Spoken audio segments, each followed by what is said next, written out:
Hola amigo, ¿cómo estás? Ketemu lagi dengan saya Ngora Valentino dan kamu sedang menyaksikan video tentang pembahasan kata benda dalam bahasa Spanyol. Bueno, ¿está listo? ¿Udah siap? Mari kita belajar. Ketika mempelajari tentang kata benda dalam bahasa Spanyol, itu artinya kita akan mempelajari tentang pembagian kata benda berdasarkan jenisnya. Ada dua jenis kata benda dalam bahasa Spanyol, yaitu maskulino dan femenino. Sebagai keterangan, maskulino sering disingkat M dan femenino sering disingkat F. Sebelum saya jelaskan tentang perbedaan keduanya, jangan lupa klik subscribe ya. Nyalakan lonceng notifikasinya supaya kamu gak ketinggalan update video terbaru dari Metode Spanyol 50 Hari. Ayo kita lanjut. Apa itu jenis maskulino dan femenino? Ada yang bilang maskulino itu kata benda yang berjenis laki-laki, sementara femenino berjenis perempuan. Pendapat ini ada benarnya juga sih, karena pada kenyataannya semua yang berjenis laki-laki atau kata benda yang berjenis laki-laki itu digolongkan menjadi maskulino, sementara yang berjenis perempuan digolongkan sebagai femenino. Kita lihat contohnya ya. Perhatikan dua kolom berikut. Di kolom maskulino saya cantumkan beberapa contoh kata benda. Abuelo, kakek.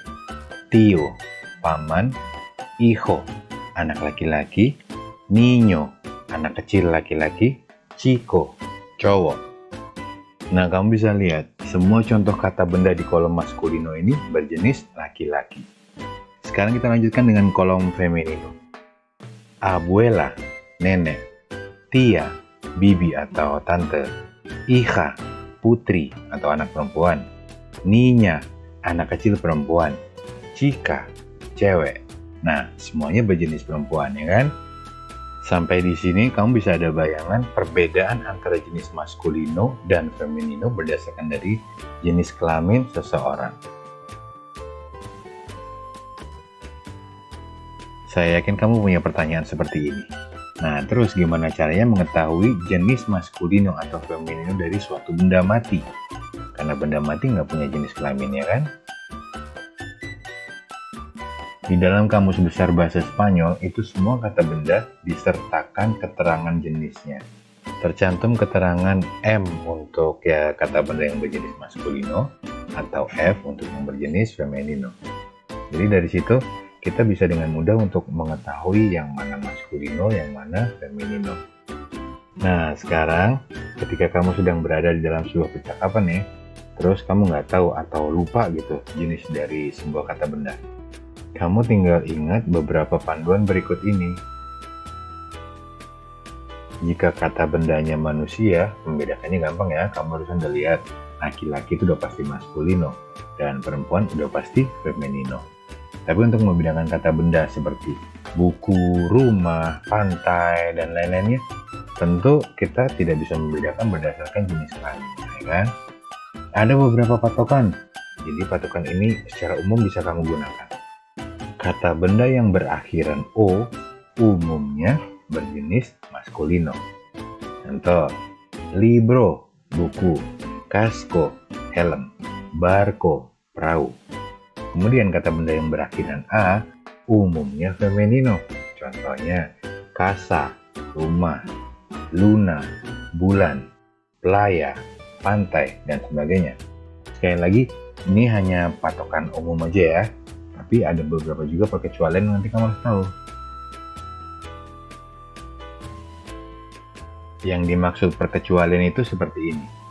Ada beberapa kata benda yang berakhiran O. Saya kasih contoh ya.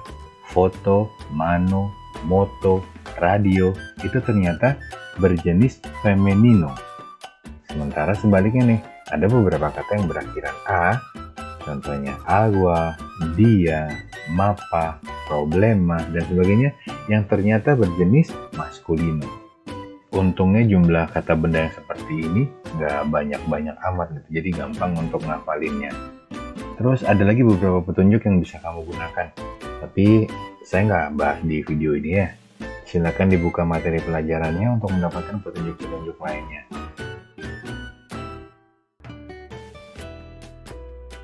Lalu bagaimana dengan kata benda lainnya yang nggak berakhiran O atau A? Cara mengetahui jenis maskulino atau femininonya gimana? Caranya cuma satu, ya dihafalkan.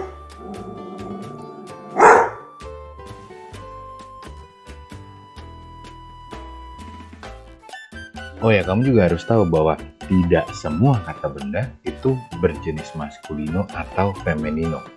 Ada beberapa kata benda yang disebut netral atau berjenis netral. Jadi dia nggak digolongkan maskulino, nggak juga ke feminino. Contohnya, artista, artis, cantante, penyanyi, idiota, itu orang-orang idiot, joven, orang muda, martir, itu orang yang meninggal demi agama, medico, dokter, dan sebagainya. Jadi dalam penggunaannya, kata benda yang berjenis netral ini bisa menjadi maskulino ataupun feminino tergantung dari benda yang diterangkan. Dan cara membentuknya itu membutuhkan artikel. Di video ini saya tidak akan bahas tentang artikel, nanti ada di video terpisah lainnya. Silahkan kamu tonton ya. Bueno amigo, eso es todo. Selamat belajar dan kita ketemu lagi di video selanjutnya. Ciao amigo.